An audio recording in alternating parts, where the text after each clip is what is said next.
Good morning students. आज दिनांक 13 जुलाई 2020, विषय संस्कृत, कक्षा 10, तृतीय पाठ स्वराष्ट्र गौरव में पढ़ रहे थे। राष्ट्र गौरव में आपने जो है वो अब तक ये पढ़ा कि हमारे देश के प्रति जो अवधारणा है, अर्थात कि जो हम देश हित के विषय में सोचते हैं, यह आज की नहीं बल्कि प्राचीन है। हमारे पूर्वज भी राष्ट्र हित को अधिक महत्व देते थे। अब ये हम पढ़ रहे हैं कि भारत देश किसे कहेंगे, इसके भौगोलिक भाग क्या है। क्या केवल भौगोलिक भाग होने, सीमा होने मात्र से जो है वो राष्ट्र हो जाता है? नहीं, क्योंकि हमारा जो ये राष्ट्र संबंधी अवधारणा है वो बहुत प्राचीन है।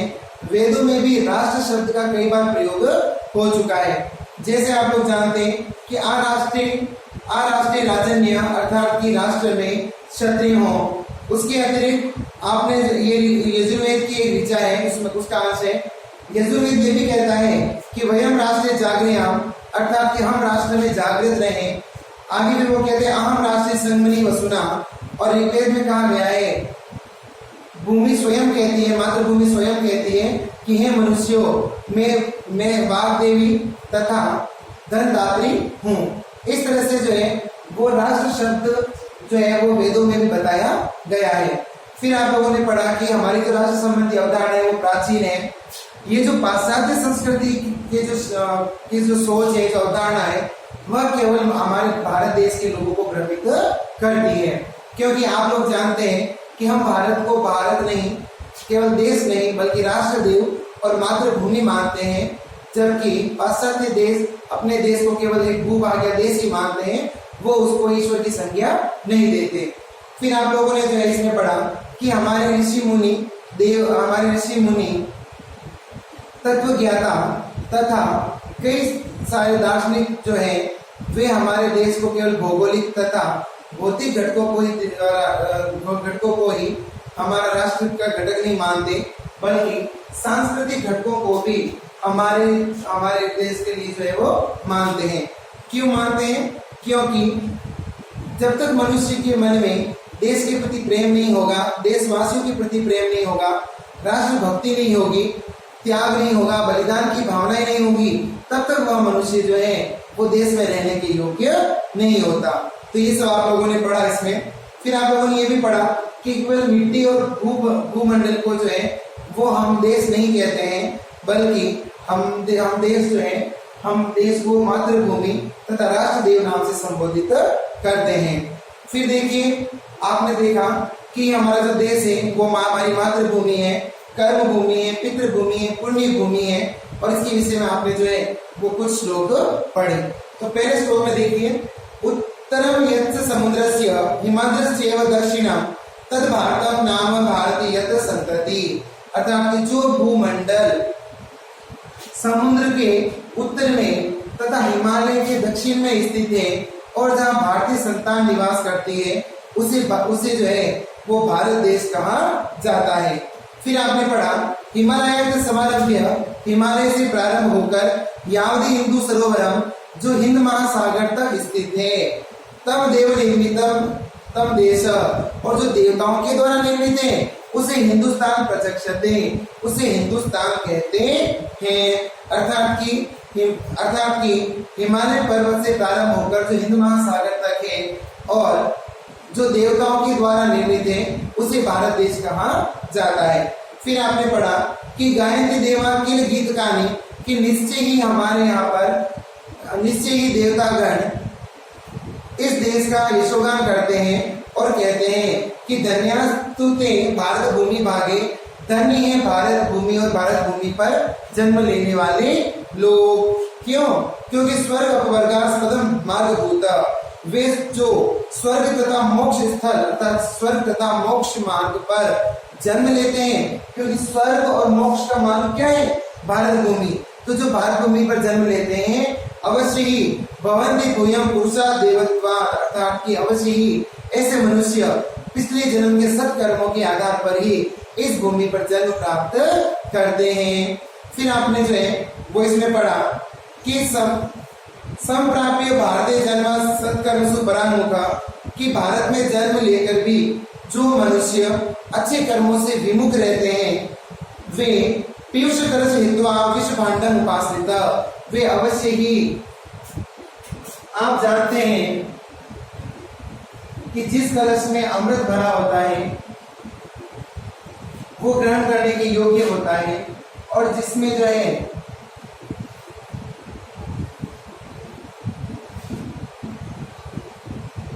विष होता है वह ग्रहण करने योग्य नहीं होता। तो कवि कहता है कि भारत भूमि पर जन्म लेकर भी जो सत्कर्म नहीं करते, अच्छे कर्मों की तरफ प्रवृत्त नहीं होते हैं, वे अवश्य अमृत कलश को त्याग कर विष कलश को धारण करते हैं।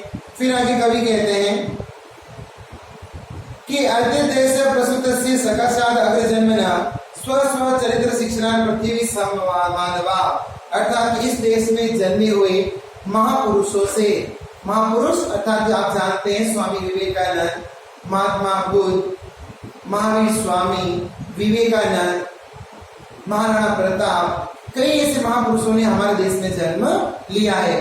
तो हमारे देश में जन्म लेने वाले महापुरुषों के चरित्र से तो संपूर्ण संसार के लोग अपने अपने चरित्र की शिक्षा को ग्रहण करते हैं, अर्थात कि संसार के प्रत्येक मनुष्य जो है वो यहाँ के महापुरुषों से प्रेरणा प्राप्त करते हैं और अपने जीवन में आगे बढ़ते हैं। फिर आगे आपने पढ़ा अपि स्वर्ण में लंका में लक्ष्मण रोचते जननी जन्मभूमि से स्वर्गादपि गरीयसी, क्योंकि इसमें बताया गया है कि जब लक्ष्मण ने कहा श्री राम से कि आप इस रावण को मार के आपने इस लंका के ऊपर विजय प्राप्त कर ली है, तो आप लंका पर ही अपना शासन स्थापित कर लीजिए। तो राम कहते हैं कि हे लक्ष्मण, यह लंका स्वर्ण से निर्मित होते हुए भी मुझे बिल्कुल भी प्रिय नहीं है, क्योंकि जननी जन्मभूमि स्वर्गादपि गरीयसी, क्योंकि जननी अर्थात जन्म देने वाली माँ तथा जन्मभूमि जिस पर हमने जन्म लिया है वह भूमि जो है वो स्वर्ग से भी बढ़कर या श्रेष्ठ कर होती है। राष्ट्र दृष्टि नमस्यामो राष्ट्र मंगल कारिणी, कवि कहता है कि राष्ट्र का मंगल करने वाली राष्ट्र मंगलकारिणी दृष्टि को मैं नमस्कार करता हूँ, जो यह बिना न पश्यन्ति राष्ट्र स्वनिकटम स्थितम, जिस दृष्टि के बिना तो हम नजदीक में ही निकट में ही स्थित राष्ट्र को भी नहीं देखते, अर्थात कि हम सभी राष्ट्रों को केवल मंगल कामना की दृष्टि से ही देखते हैं। ऐसी मंगल कामना करने वाली दृष्टि को मैं प्रणाम करता हूँ। समान संस्कृति मता यावती पितृ पुण्य भू तावती भुवम आवृत्यम राष्ट्र निकम निरुद्धति, अर्थात कि समान संस्कृति वाले लोगों की जहाँ पुण्य भूमि है, अर्थात कि जहाँ पर एक समान संस्कृति वाले लोग निवास करते हैं और जिनकी पुण्य भूमि है, जो वहाँ पर सत्कर्म करते हैं, उस संपूर्ण भूमि के रूप को राष्ट्र कहा जाता है। अर्थात कि जहाँ के लोग एक समान संस्कृति वाले हों और जहाँ के लोग सत्कर्म करते हैं, उसी भाग को हम राष्ट्र कह सकते हैं। फिर आगे कवि कहता है कि पितृभूत्वम पुण्य भूत्वम द्वयम ऐसे न विद्यते, कि जिस व्यक्ति की न तो पितृभूमि है, पितृभूमि का पूर्वजों की भूमि, अर्थात कि माता पिता के पूर्वजों की भूमि, तो पितृभूत्वम पुण्य भूत्वम द्वयम ऐसे न विद्यते, अर्थात कि जिस व्यक्ति की न पुण्य भूमि होती है और न पितृभूमि होती है, न मातृभूमि होती है, तस्य स्वत्वम तत्र राष्ट्रे भवितुम न किलाहति, अवश्य ही उस व्यक्ति का वहां स्वामित्व होना संभव नहीं है। आप जानते हैं कि नागरिकता प्राप्त करने के लिए भी जो है वो कई सारे नियम है, अर्थात जिनके माता पिता भारत के होते हैं उन्हीं को नागरिकता सबसे पहले दी जाती है। तो यहाँ पर जो है बताया गया है कि जिसकी पुण्य भूमि और पितृभूमि नहीं होती है, उसका यहाँ पर स्वामित्व होना भी वो संभव नहीं है। फिर आगे कहा गया है, कवि कहते हैं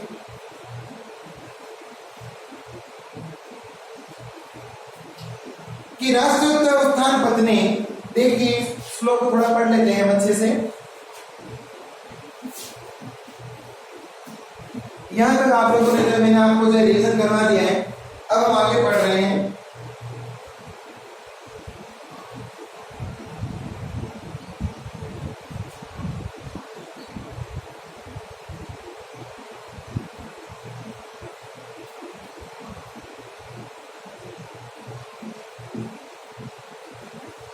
राष्ट्रस्य उत्थान पतने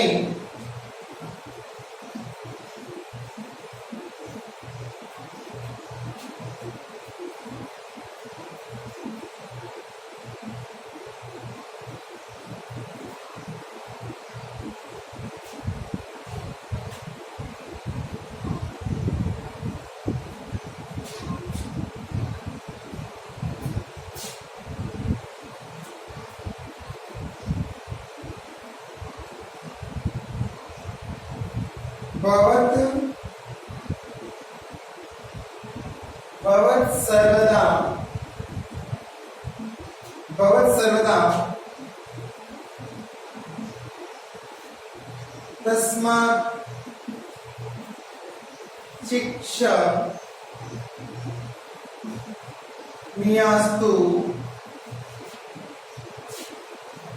राष्ट्रिया।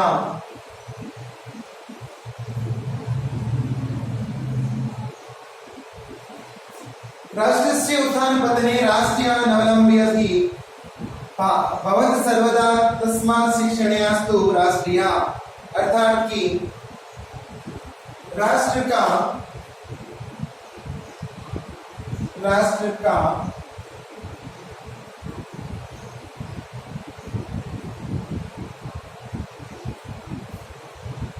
उत्थान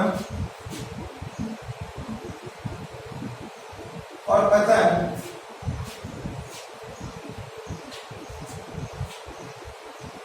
राष्ट्र का सहारा लेकर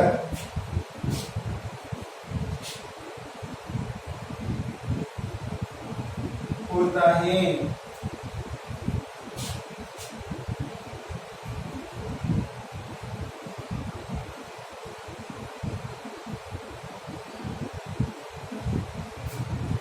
भवत सर्वदा शिक्षणीया राष्ट्रिया अर्थात कि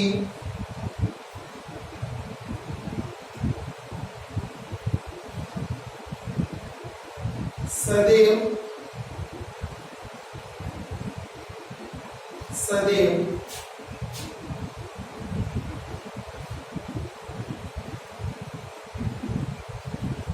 शिक्षित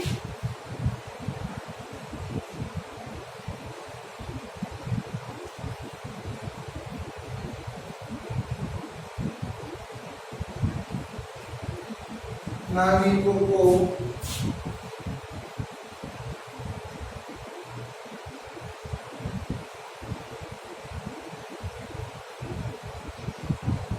होना चाहिए। अब देखिए, राष्ट्रस्य उत्थान पतने राष्ट्रियानवलम्ब्य ही अर्थात कि राष्ट्र का उत्थान और पतन उस राष्ट्र में रहने वाले लोगों का सहारा लेकर ही होता है। यदि कोई राष्ट्र उत्थान होता है, उसकी उन्नति होती है या उसका पतन होता है, तो उसका सबसे बड़ा कारण जो है वो राष्ट्र में रहने वाले लोग अर्थात नागरिक होते हैं। तो राष्ट्रस्य उत्थान पतने राष्ट्रियान अवलंब्य ही अर्थात कि राष्ट्र का उत्थान और पतन वहां के नागरिकों का सहारा लेकर ही होता है। तो ये क्योंकि यदि राष्ट्र के लोग श्रेष्ठ होंगे तो अपने आप ही राष्ट्र की उन्नति होगी। यदि राष्ट्र के लोग जो है वो श्रेष्ठ नहीं होंगे, भ्रष्ट होंगे, वे अपने राष्ट्र के हित में कार्य नहीं करेंगे, तो वह राष्ट्र कभी भी उत्थान नहीं करेगा। तो भवत सर्वदा तस्मात् शिक्षणीयास्तु राष्ट्रिया, इसलिए हमेशा या सदैव राष्ट्र के नागरिकों को शिक्षित होना चाहिए, क्योंकि एक पढ़ा लिखा इंसान ही राष्ट्र के हित के लिए कार्य कर सकता है। तो यहाँ पर बताया गया है राष्ट्रस्य उत्थान पतने राष्ट्रियानवलम्ब्य ही भवत सर्वदा तस्मात् शिक्षणीयास्तु राष्ट्रिया, अर्थात कि राष्ट्र का उत्थान और पतन वहां के लोगों का सहारा लेकर ही होता है, इसलिए सदैव राष्ट्र के लोगों को शिक्षित करना चाहिए। आगे देखिए,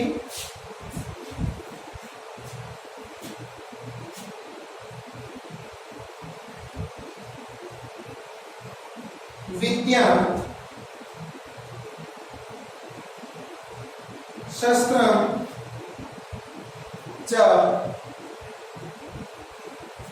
शास्त्रम च द्वे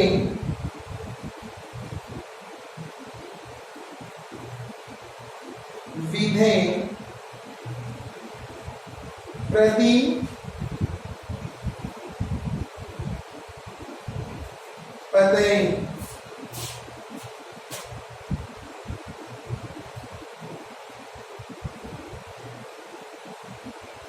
शस्त्रेण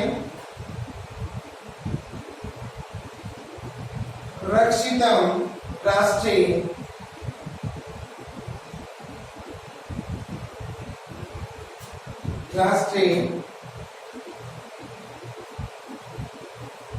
शास्त्रम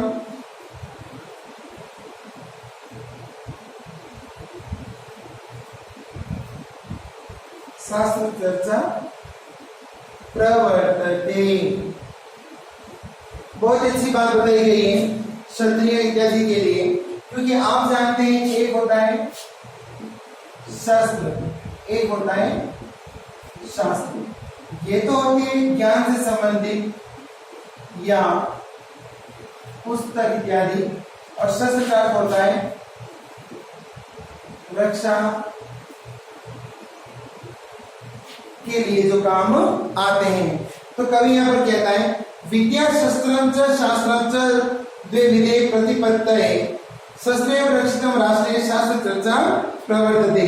अर्थात कि शस्त्र विद्या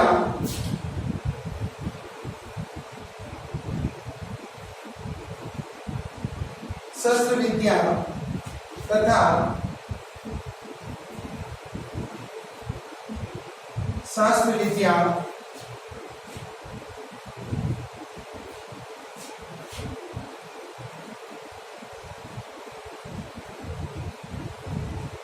ज्ञान के लिए है। शस्त्र के द्वारा राष्ट्र सुरक्षित रहता है, और सुरक्षित होने पर ही जो है वो शास्त्र चर्चा में प्रवृत्त होते हैं।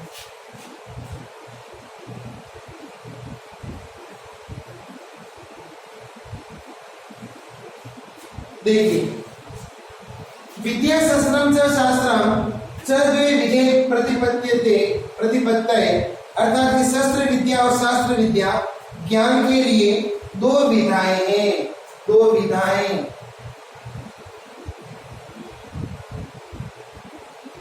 दो क्या है? विधाएं। अर्थात कि शस्त्र विद्या तथा शास्त्र विद्या ये दो ज्ञान के प्रकार हैं। क्यों है? क्योंकि शस्त्रेण रक्षितम राष्ट्रे, क्योंकि शस्त्र के द्वारा राष्ट्र सुरक्षित होने पर ही शास्त्र चर्चा प्रवर्तते, वहां के लोग शास्त्रों पर चर्चा करते हैं। क्योंकि आप जानते हैं कि जब तक देश के लोग या देश सुरक्षित नहीं होगा तब तक कोई भी व्यक्ति सुख चैन से नहीं रह सकता है। मान लीजिए कि शत्रु आक्रमण करने आ रहा है, तो क्या वहां के लोग आराम से बैठकर क्या शिक्षा को ग्रहण कर सकते हैं? नहीं कर सकते। तो शास्त्र विद्या के लिए, पढ़ाई लिखाई के लिए सुरक्षा होना अत्यंत आवश्यक है। तो कवि कहता है विद्या शस्त्रम च शास्त्रम च द्वे विधे प्रतिपत्तये अर्थात कि शस्त्र विद्या और शास्त्र विद्या ये दो ज्ञान के दो प्रकार हैं। क्योंकि शस्त्रेण रक्षितम राष्ट्रे, शस्त्रों के द्वारा राष्ट्र की सुरक्षा होने पर शास्त्रम चर्चा प्रवर्तते, वहां पर शास्त्रों पर चर्चा होने लगती है। अर्थात कि शस्त्र और शास्त्र दोनों ही विधाओं का होना अत्यंत आवश्यक है। और यही कारण है कि पुराने समय में गुरुकुल में ज्ञान के साथ साथ युद्ध कौशल भी सिखाया जाता था। तो विद्या शस्त्रम च शास्त्रम च द्वे विधे प्रतिपत्तये अर्थात कि शस्त्र विद्या और शास्त्र विद्या ज्ञान प्राप्ति के लिए दो विधाएं हैं। शस्त्रेण रक्षितम राष्ट्रे, शस्त्रों के द्वारा रक्षित होने पर शास्त्र चर्चा प्रवर्तते, राष्ट्र में शास्त्रों पर चर्चा होने लगती है। अर्थात कि किसी भी देश में अध्ययन या कह सकते हैं कि शिक्षा का स्तर अच्छा होने के लिए आवश्यक है कि वहां पर सुरक्षा जो है वो अच्छी तरह से हो। यदि वहां के लोग सुरक्षित नहीं होंगे तो वहां पर जो है वो अध्ययन और शिक्षा का जो है वो कोई अर्थ नहीं रहता। तो तो इस तरह से जो है आपके श्लोक जो है वो पूर्ण हो गए यहाँ पर। तो आप लोग एक काम करेंगे, आज थोड़ी सी जो है आप वर्ड मीनिंग,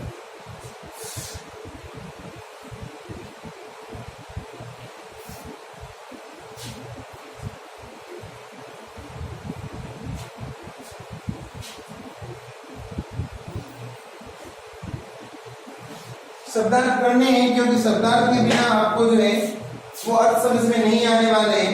तो कुछ मैं यहाँ पर शब्दार्थ करवा रहा हूँ, वे आप जो है करेंगे।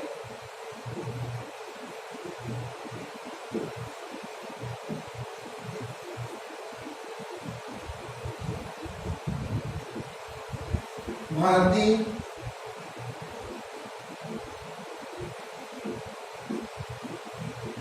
भारतीय,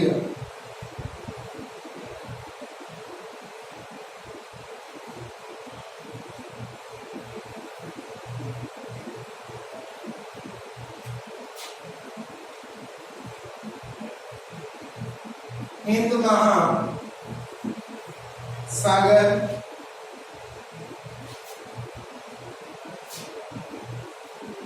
प्रत्यक्ष दिन,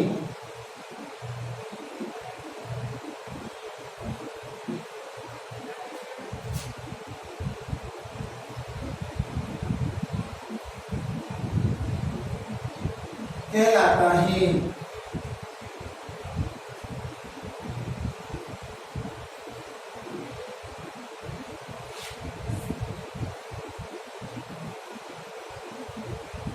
संप्राप्य, प्राप्त करके,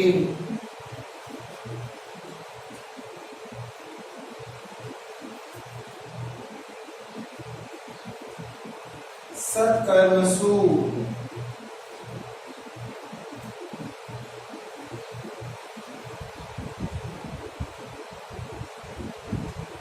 सत्कर्मों की विषय में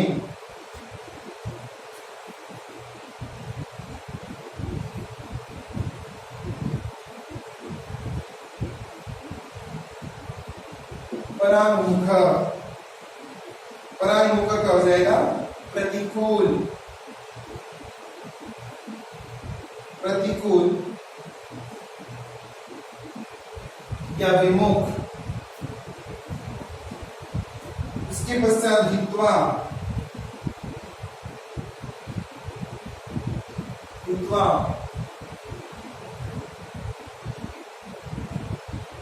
त्याग कर, उपासित,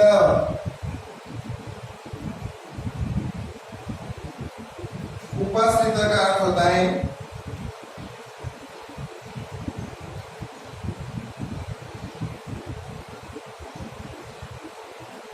स्वीकार किया गया,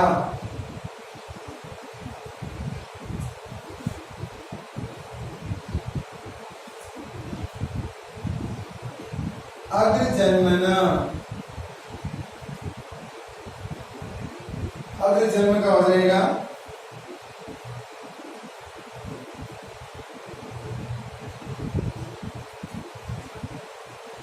श्रेष्ठ मनुष्य,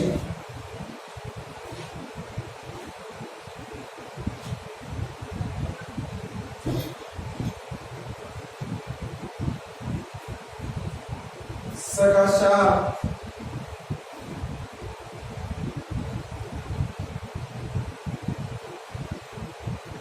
समीप में,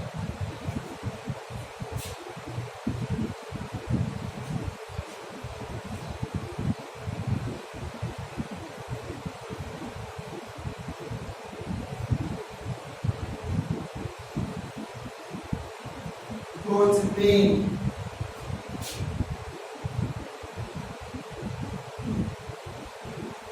रुचिकर,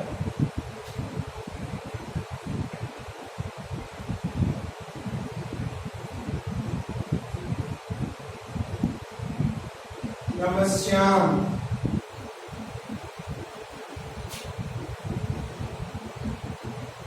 नमस्कार, करते हैं।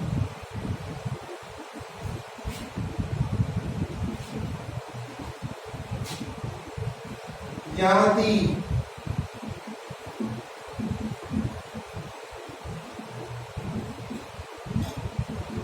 जितनी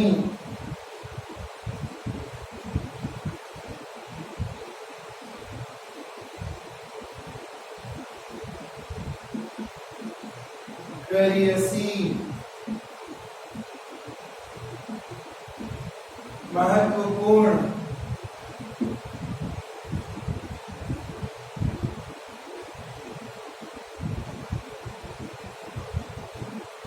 भुवन धरती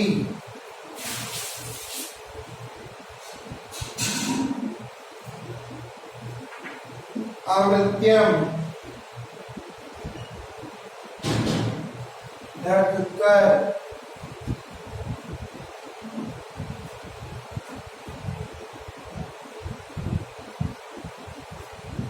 तावती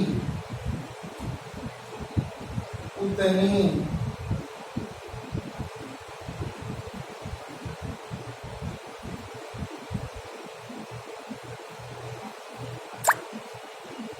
निगद्यते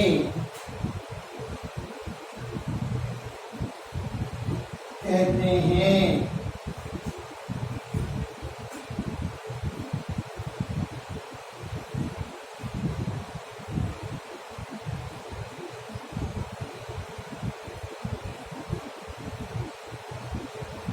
स्वत्वम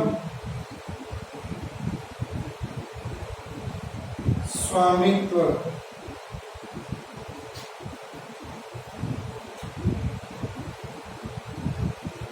अवलंब्य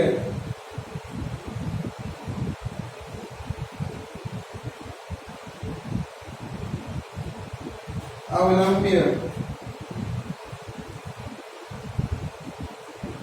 आश्रित या निर्भर। एक और यहाँ पर लास्ट प्रतिपत्तये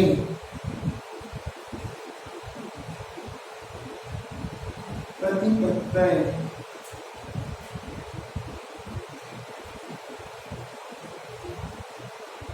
ज्ञान की गी। तो आज हमेशा कर देख लीजिए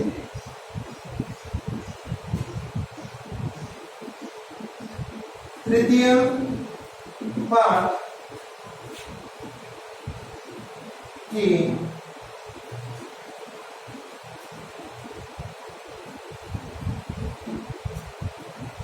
श्लोक